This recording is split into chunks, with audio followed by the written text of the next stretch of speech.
तो है guys, welcome back to this channel. मैं हूँ विवेंद्रा और सबसे पहले तो मैं आप लोगों से हाथ जोड़कर माफ़ी मांगना चाहता हूँ। इसलिए क्योंकि मैं इतना ज़्यादा दिनों से गायब था और अपने चैनल पे ड्राइंग वीडियोस भी नहीं लगा रहा था।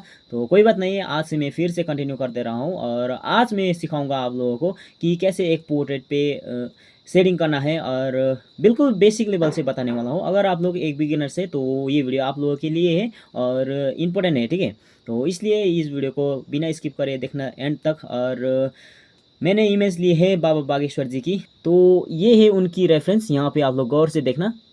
तो यही होने वाला है हमारा रेफरेंस इमेज। तो देखने में बहुत ही बढ़िया है ये इमेज है ना, बहुत ही ज़्यादा अच्छा है। तो हाँ, आज हम लोग इन्हीं को ड्रॉ करने वाले हैं और इस वीडियो को मैं फटाफट से शुरुआत करना चाहता हूँ बिना देरी की। तो चलिए इस वीडियो को फटाफट से शुरू करते हैं। तो वैसे यहाँ पे मैं ये 3 ग्रेड की पेंसिल को यूज़ करूँगा, जिनमें यहाँ पे HB 4B और 6B जैसा ग्रेड की पेंसिल है। और ये डार्केस्ट पेंसिल है, 6B तक मैं जाऊँगा, ठीक है, डार्क मीन्स में। और यहाँ पे देखो मैं मैकेनिकल पेंसिल को यूज़ कर रहा हूँ क्योंकि फाइन पॉइंट को ड्रॉ करना है ना, तो मैकेनिकल पेंसिल बहुत ही इंपॉर्टेंट होने वाला है हमारे लिए। और यहाँ पे देखो हाईलाइट के लिए मैं यूज़ करूँगा ये मोनो जीरो इरेजर। ये बहुत ही बेहतरीन ढंग से काम करेगा हाईलाइट पे। और यहाँ पे साथ में यहाँ पे यूज़ कर दे रहा हूँ मैं यहाँ पे निडेबल इरेजर का भी मैं यूज़ करने वाला हूँ। तो यहाँ पे देखो मैंने ऑलरेडी ये आउटलाइनिंग और यहाँ पे साथ में थोड़ा सा प्रोसेस कर लिया था यहाँ पे, और उसी को हम आज कंटिन्यू करते हैं और आप लोगों को बताऊँगा कि किस तरह से हमें पोर्ट्रेट को शेडिंग करना है। यहाँ पे देखो पहले मैंने क्या किया था, HB पेंसिल और 2B पेंसिल को यूज़ किया था और 4B को भी शायद मैंने यूज़ कर लिया था, मैं भूल गया। और यहाँ पे देखो मैं मैकेनिकल पेंसिल को यूज़ करके यहाँ पे हल्के से शेडिंग दे रहा हूँ, हल्के हाथों से, ना कि यहाँ पे मैं प्रेशर को बढ़ा रहा हूँ। प्रेशर नहीं, बिल्कुल यहाँ पे प्रेशर को तो बात ही नहीं, यहाँ पे प्रेशर ही नहीं दे रहा हूँ, ठीक है, यही समझो आप लोग। और यहाँ पे देखो ये हमारा है दूसरा या फिर तीसरा लेयरिंग। तो हाँ, यहाँ पे मैं कन्फ्यूज़ हूँ। और यहाँ पे देखो मैं यहाँ पे जो डार्क जो आई की जो आई लिसेस है वहाँ पे मैं डार्क दिखाने का कोशिश कर रहा हूँ। और यहाँ पे देखो लेयरिंग के बाद आपको हमेशा ही ब्रश को यूज़ करना है, किसी भी ब्लेंडिंग स्टेम को, किसी भी ब्लेंडिंग टूल्स को यूज़ कर सकते हो, सॉरी। और यहाँ पे स्मूथली उसको यहाँ पे हल्के हाथों से ब्लेंड कर सकते हो, ठीक है, ताकि हमारा जो लेयरिंग में प्रॉब्लम ना आए। अगर आप लोग ऐसे जो ब्रश को यूज़ नहीं करते हो और ब्लेंडिंग नहीं करते हो तो वहाँ पे बाद में जाके लेयरिंग में प्रॉब्लम आ सकता है, ऐसे धब्बे वगैरह आ सकता है। तो इसलिए बेहतर ही है कि हमेशा ही लेयरिंग के साथ साथ आप लोग लेयरिंग वाइज यहाँ पे आपको क्या करना होगा, किसी भी जो मेकअप ब्रश है उसको यूज़ करके आप लोग ब्लेंड कर सकते हो, ठीक है। हालांकि यहाँ पे ब्लेंडिंग स्टम्प भी यूज़ कर सकते हो, पेपर स्टम्प भी, पर कोई बात नहीं है। यहाँ पे बेहतरीन यहाँ पे रोल निभाएगा हमारा ब्रश, मेकअप ब्रश, यही मैं आप लोगों को भी रिकमेंड करता हूँ। और यहाँ पे मैंने जो नोज़ की जो कॉर्नर पे है वहाँ पे जो थोड़ा बहुत शेडो पड़ रहा था, तो यहाँ पे मैं डार्क निकालने का कोशिश कर रहा हूँ। यहाँ पे मैं एकदम से जो शेडो है उसको मैं यहाँ पे निकालने का कोशिश कर रहा हूँ। और यहाँ पे लिप्स पे आई हमारा बात। तो लिप्स पे हमेशा ही क्या करना है कि एज पेंसिल से ही लेयरिंग देना है, पहला लेयर, और उसके बाद जो रेफरेंस के हिसाब से आप लोग ग्रेड बढ़ा सकते हो, ठीक है, जैसे कि मैं यहाँ पे दे रहा हूँ। और यहाँ पे देखो मैं डायरेक्शन किस तरह से यहाँ पे लगा रहा हूँ और स्ट्रोक्स किस डायरेक्शन में मार रहा हूँ। बिल्कुल यहाँ पे मैं वर्टिकल लाइन पे यहाँ पे मैं स्ट्रोक्स मार रहा हूँ धीरे धीरे से। यहाँ पे मैं स्लो मो कर दे रहा हूँ, देखो। तो हाँ, देख लिया होगा आप लोग ने कि किस तरह से मैं यहाँ पे स्ट्रोक्स लगा रहा था लिप्स पे।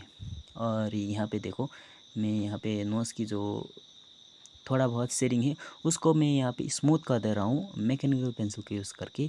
यही होता है कि फ़ायदेमंद होता है मैकेनिकल पेंसिल पे, कि वहाँ पे जो फाइन से फाइन पॉइंट भी आप लोग शेडिंग कर सकते हो। और यहाँ पे जो मैकेनिकल पेंसिल की शेडिंग है वो इजीली ब्लेंड हो जाएगा, स्मूथली ब्लेंड हो जाएगा, ठीक है। तो यहाँ पे देखो कुछ इस तरह से हमारा जो नीडेबल इरेजर है वो ऑब्जर्व कर लेगा हमारा जो पेंसिल की डस्ट को, और हाईलाइटिंग बहुत ही अच्छे से हो जाएगा, ठीक है।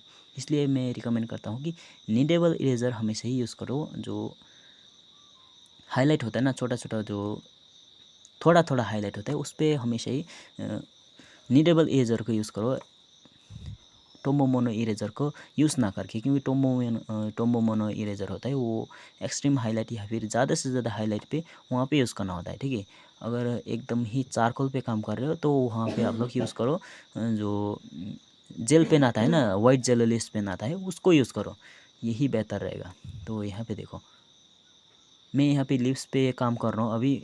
मैकेनिकल पेंसिल से, क्योंकि यहाँ पे मैकेनिकल पेंसिल है वो बहुत ही जो फाइन पॉइंट है, स्मॉल स्मॉल एरिया है, वहाँ पे बहुत ही अच्छे से काम कर लेगा।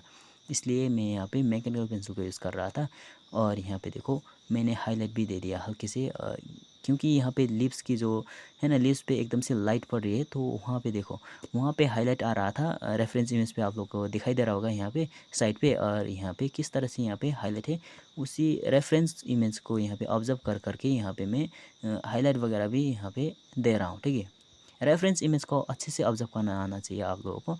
आप लोगों के पास ऑब्जर्वेशन पावर है तो आप लोग आउटलाइनिंग भी वही से कर सकते हो, ऑब्जर्वेशन पावर से ही। और यहाँ पे शेडिंग भी ऑब्जर्वेशन पावर ही होता है। शेडिंग में भी ऑब्जर्वेशन पावर बहुत ही बढ़िया रोल प्ले करता है ऐसे जो आर्ट फील्ड में। ठीक है, कहूँ तो ड्राइंग में।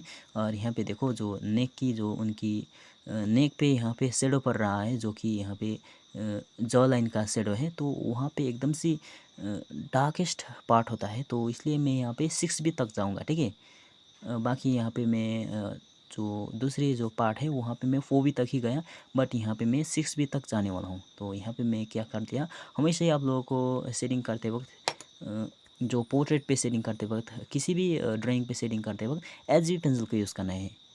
अगर HB पेंसिल से भी आपके पास लोअर ग्रेड की पेंसिल है या फिर लाइट ग्रेड की पेंसिल है, तो वो यूज़ करो, वो बेहतर रहेगा।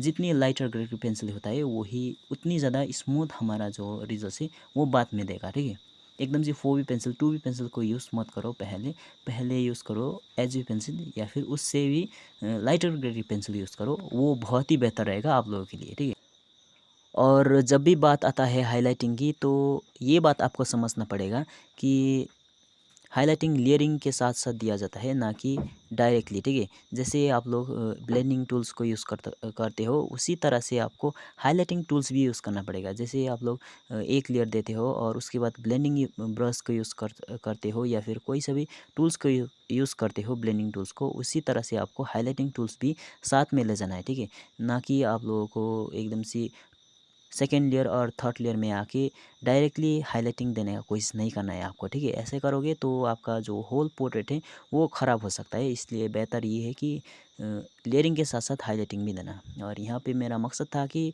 ओनली आप लोगों को फेस को कैसे ड्रॉ करते हैं और वही आप लोगों को समझाना था। ठीक है, शेडिंग कैसे दिया जाता है फेस पे एक बेसिक लेवल से। तो हाँ, मैंने समझा दिया, आप लोगों को समझ में आया होगा आई होप।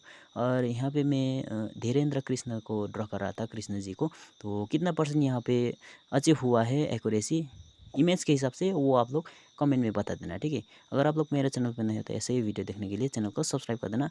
और मिलते हैं नेक्स्ट वीडियो में, तब तक के लिए बाय बाय।